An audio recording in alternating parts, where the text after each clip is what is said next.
and getting schooled in Guitar Hero by two-time Oscar winner Jodie Foster. She's a rock star! Plus, how does the movie star mom of two get her kids to try anything? They're terribly picky. We say, okay, we're all going to try it. And they say, I don't want to try it. Yeah. Then, 50 of the coolest table settings you've ever seen. The tabletop, the floors, the walls, everything was knit. And Yvette's quick tips on how to wow your guests at home. Okay, I love this table. So, next big trend, use nature. And for dinner, your favorite chicken noodle soup. Hold the soup. It's super fun and it's super easy, and we made it with less than 10 ingredients.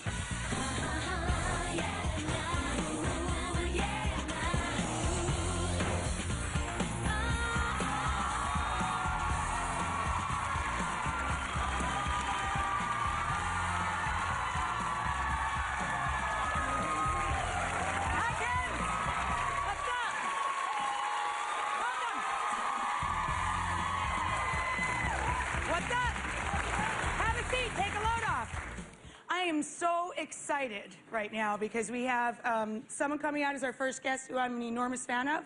And just so we could all get to know this person together, I didn't even ask any questions backstage. I saved it all for out here. So watch this little bit of business we call a little sizzle reel, and then we'll all get to know this person together. Watch this.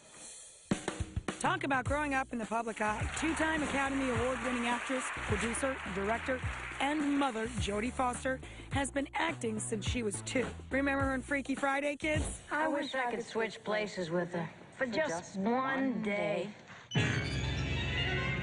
Her breakthrough performance came in 1976 when she co-starred in Taxi Driver with Robert De Niro. Her role won her an Oscar nomination for Best Supporting Actress. Before the age of 30, Foster won 2 Oscars for her roles as a rape victim in The Accused and as an FBI cadet in search of a serial killer in the creepy classic Silence of the Lambs. What did you see, Clarice? What did you see? Lambs. They were screaming.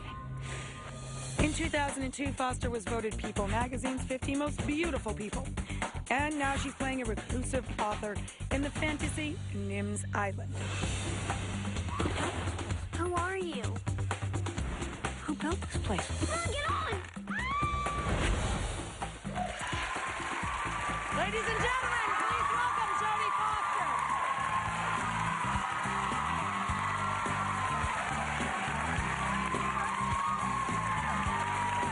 Welcome. Come on up to the kitchen table.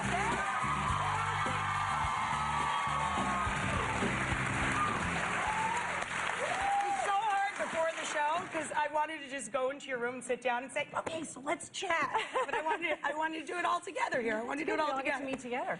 Yeah. So the first thing I want to know is all of the films that I've watched you in over the years. There's so many super intense roles, and for me, when I go to work, it's really easy because all I have to do is chat and cook, you know, stuff that I would do in real life anyway. I mean, do you enjoy your job when it's that intense? You know, I do. I like doing something very, very, very intensely and focusing, and then I like bumming around and doing nothing, or focusing on something that's completely different. I like everything to be very, very focused and very disciplined. When you go home, though, can you shake that? I mean, say, you know, you're a victim in one film, you're a cop, Can you shake that when you go home? You just want to be mom and like hang out? I really can. I don't know. It's very easy for me. I guess it's probably some kind of bad synapse problem that I have, where I can go from, you know, looking at this to looking at that, and from being light to being heavy, and very quickly. I mean, this last year I did 2 movies in 1 year, which I don't normally do, and I did The Brave One, which is probably the most intense. I love The Brave One. I just watched it again last week, and it's hard for me. I was mugged twice, and you know, once you're mugged, I mean, I used to be the kid who never flinched, and now I flinch at everything. And, you know, it's been 20 years, but you're never the same. Yeah, there's a lot of truth to that movie, I think. But it was, the most difficult thing is to go from doing that to doing Nim's Island, for example, a very lighthearted, kid-friendly, you know, adventure movie, and then have to keep going back and doing press, so you're, you know, jumping around, running, and, like, acting like a crazy person, and then going like, yes. And then you got to be very intense. Exactly. Oh, yeah, I never thought about that. The overlap that's got to be weird. Yeah, it is a little weird. But, you know, but that's cool because that must help you, you know, mix it up. Everybody has different sides of their personality, I think, and I do love the dark dramas. And while I was doing Nim's Island, I thought, well, here I am. I'm doing something completely different. I get to show the lighter side of myself. But then about halfway through the movie, I realized, you know, here's somebody who's obsessed with fear. Here's somebody, I mean, even though the fear is like her doorknob, she's still obsessed with fear. And then she's, you know, trying to figure out how to be a hero. And she's also just like living this solitary creative life. And I realized, wow, I'm playing the same thing I played in the dark drama. It's the same person. It's a weird tangent. Except in a more exaggerated way. They were both very exaggerated people. But they were both, you know, scaredy cats in a lot of ways. I mean, they become that. Were you a scaredy cat as a little kid? Yeah, or the one that never flinched? I'm not really a scaredy cat about normal things.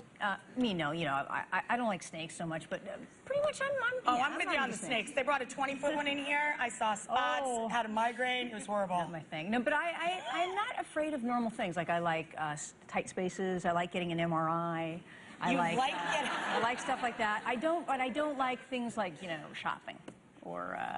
Sorry. Shopping is hard on me. Well, you know what I start sweating. You know what to give you for the holidays? We'll send you for an MRI. There you go. It's the perfect thing. It's the perfect thing. So, I mean, you switched it up a lot from the Brave one to Nim's. What do you want to do next? What's your next? Well, you know, I'm pretty much just working on my directing stuff. I've directed 2 movies, and which is not a lot in the last 15 years, so I'm dying to get back to directing. But yeah, I'm going to take a little time. I like to take a little time off in between movies. I would love to have any time off, so I can appreciate that. What kind of movie do you think you want to direct next? I don't know. I'm working on a couple films, but I think it will probably be a dark drama.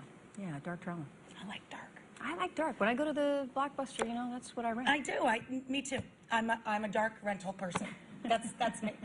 What do you do with the Oscars? Are they like bookends in the house? I'm always fascinated where people keep them. Some people have them in the bathroom. Some people keep them in the closet. Where do you keep yours? I kept it in the bathroom for a long time because it went with the fixtures. And then they started getting corroded on the bottom, and I thought, oh, that's a bad idea. So now they're in a little They don't put an anti-corrosive thing on it? They don't. They don't. And not only that, they don't replace them. You don't go like, oh, mine's screwed up. Can you give me another one?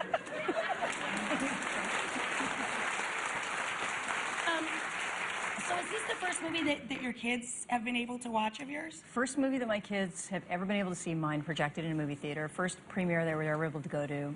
My last movie, for the Brave one, they couldn't even see the trailer. Yeah, they really couldn't even see the trailer. I mean, how old are they? 9 and 6? Yes.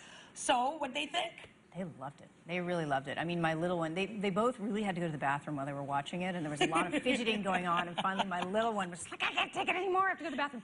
And when we came back, he said, well, what did I miss? What did I miss? And he said, you know what, Mom, I really need to see this again. So I said, okay, we'll go to the movie theater. Oh, that's so great. Yeah. That's the biggest compliment, right? When you, finally. And I think, you know, they enjoyed watching me be so lame. I think they like that. They like seeing me get in the hand. Did you actually get hurt? Because you take a lot of, like, Chevy Chase falls in this. No, I didn't actually get hurt. The underwater stuff was fabulous. It was a lot of fun to shoot, but also really challenging because it was winter in Australia, and it was the middle of the night, and you're creating a storm, so you've got sort of wind blowing, and it's very, very cold out. So that was a little challenging. Yeah, I have a fear of drowning. I'm not a good swimmer. Yeah. Oh, yeah. No. So that would have been difficult for me. But the zip lines and stuff, that looked like fun. Zip lining is so much fun. Oh, it was great. Awesome. It was great. You know, Abigail Breslin is in the film, and she plays Nim. She's a wonderful Nim, and you know, she's a real Manhattan girl. She's a real city girl. She can like, order you some Chinese food in about 5 seconds flat. I'm sure she'll be wearing all black very soon. But she'd never actually swam in the ocean. You know, and there were a lot of things that she'd never actually done because she's a real city kid. By the end of the movie, she was like a little wild child. She had her hair was all matted in the back, and she was, zip lining. Running and jumping and climbing trees. She brought out her inner kid. That's right, getting on that sea lion and using it like a little motor scooter. Oh, God, that sounds like so much fun. All right, we're going to take a quick break. When we come back, we're going to show everybody a little clip from Nim's, which opens today, guys. We'll be right back. Heading your way. Wait till you see Jodie's rockin' new obsession. You're doing okay now. Look. No, I'm not. What is that? Well, these are mung beans and gobo root. You know, I'm just gonna stick with my soup. Your soup?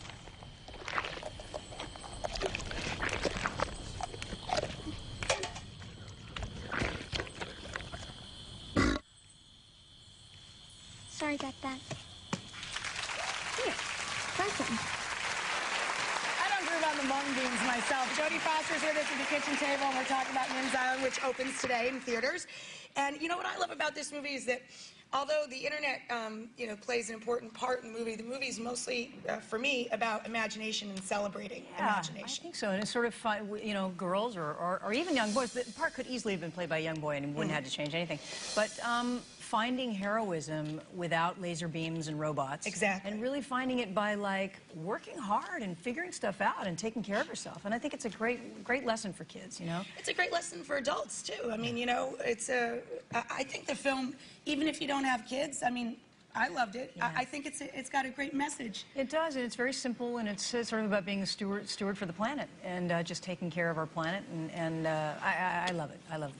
And I also, I read in a magazine or one of the clips backstage that you took your own kids on a no electronics getaway. Vacation, yes. Yeah, we went to Iceland last year, and we do that occasionally. We'll do these kind of real back-to-nature vacations. I think it's such a great lesson. I mean, whether you go to Iceland or not. I mean, if you just had like an electronics-free weekend. Yeah, just a weekend where you just say, even a carbon-free weekend where you just say, like, we're not going to drive today. Today we're going to walk to the corner and we're going to do this, or we're going to go to it's going to take us 30 minutes to get there, but we're going to all of us walk that way. I think that's a great idea. To add a little bit of adventure, back into their lives, and go home instead of playing a board game, play charades or put on a show or something. Yeah, and no batteries too. That would be the no battery day. No battery day. We're going to start a trend, right? It'll be up on we'll have our own website. We'll have like you have to come up with a catchy name for it. I'll get back to you. But it's a good idea. No battery, carbon-free. You'll have to just cook on the fireplace. You can cook on the fireplace. I cook on the fireplace. Yeah. That is no problem. I live in the woods. They fix your power like 4 days after it goes out. So we're good with the campfire cooking up there. Are you a good cook? I don't know if I'm a good cook, but I cook. I cook a lot. Are the kids I cook less picky now eaters, that or- I have kids. I used to You cook a cook lot. less? Yeah, well, I mean, we make the same things over and over again. I tend to be less adventurous because they're like, oh, I don't want it. But you know what we'll do sometimes is we do a new food day. So we come in with like a cherimoya or something. We say, okay, we're all going to try it. And they say, I don't want to try it. And I say, yeah, but you only have to have this much. And if you hate it, just spit it out. It's a cool rule. A friend of mine, Jana, is doing that with her daughter. They have a new food each week that they try, and it's very cool. Yeah. There's 2 great ideas. Look at the way we're producing all of these great ideas. And I just have a pit bull. I don't even have a human pig. When I was a kid, my mom used to say, she always used to say, you're a member of the Good Eaters Club. Because I ate everything, with Filipino food and Korean and Vietnamese and all that kind of stuff. So I am still a member of the Good Eaters Club. That's fantastic. Yeah. The kids, are they picky eaters or not? They're terribly picky, and they're not necessarily good members of the... My little one, he likes everything strange. He likes, like, gherkin pickles, and he likes lentils and, just weird things. He'll eat a whole plate of celery and carrots and raw broccoli and all that kind of stuff. That's actually not a picky eater then. No, that's true. But he won't eat, he's not eating Doritos? He will eat no meat. He says, I'm a vegetarian. I said, really? How about the hot dogs and the lamb chops? She goes, no, that's not meat. Well, except for, yeah. Chicken is meat. Well, in a way, he's right. Yeah. So, what's your sense of humor like at home? I read somewhere that you're a little R-rated, too. Yeah, I got to tone that down in front of the kids. I was going to say, how's that work out in front of the kids? Yeah, I do have a bit of a dirty mouth. But, yeah, I think I have a pretty dry sense of humor. My older one has now kind of inherited that. He's turning into a bit of a comedian. It's a little bit of a problem. Well, at 6 and 9, they must have their likes and their dislikes, and is either one of them going to be a Hamala, yeah, acting bug? My older one's a little bit of a ham. I don't know that he's going to be an actor, but, yeah, he's a little bit of a ham. He's going to get what he wants. I think he's going to figure out how to get what he wants from everyone. Which is kind of what acting is about. I was going to say, that's kind of the creamy nougat center of acting. Yes, it is. And the little one? Oh, he's so good at focusing. Very often he's in his room and I come in and he goes, quiet, I'm pretending. Okay. I'll close the door. Your character has an obsession with Progressive Soup and with hand sanitizer in the movie. Do you have an obsession with anything in life? Obsession. Well, I like, I love to ski. I'm a big ski bum. But I like, Guitar Hero has been a big thing now. We've been doing that. I'm sure everybody in the audience now. We have a Wii, by the way, and we've got it hooked up so you can maybe play a little Guitar Hero before you leave today. In the driveway on the big screen. Very cool. Fantastic. I am something for the boys, though. I love this book. Do they already have this? Tell me they No, they don't. The Dangerous Book for Boys is awesome. And there's one for girls, too.